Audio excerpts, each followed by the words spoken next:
गंगाखेडचे दैवत संत जनाबाई आहे. संत जनाबाईने आपल्या गंगाखेडचं नाव कमवलं आणि मी आपल्या जिल्ह्याचं नाव कमवलं. महाराष्ट्राच्या 18 जिल्ह्यात गायलो, कर्नाटकात बिदर जिल्ह्यात गायलो. महाराष्ट्र आणि कर्नाटक या 2 राज्यात माझे कार्यक्रम झाले. तर विद्यार्थीनो, मला परिस्थिती वेळ आहे.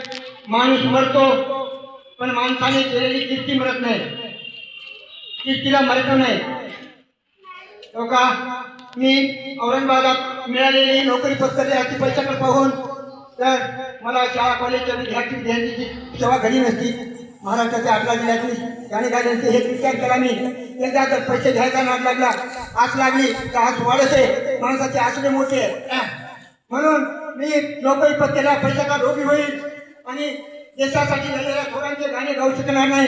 देशासाठी लढलेल्या थोरांचे गाणे शाळा कॉलेजमध्ये गायले तर शाळा कॉलेजचे विद्यार्थी माझे गाणे ऐकून जातीभेद विसरून सगळे एकी करून भारताचं स्वातंत्र्य सांभाळतील या उद्देशाने मी चालत करतो. ऐका, आपल्या गंगाखेडच्या संत जनाबाईचे मी गाणे लिहिले, मी आपल्यासोबत सादर करतो. ऐका. पंढरीत म्हण रमले जनाबाईचं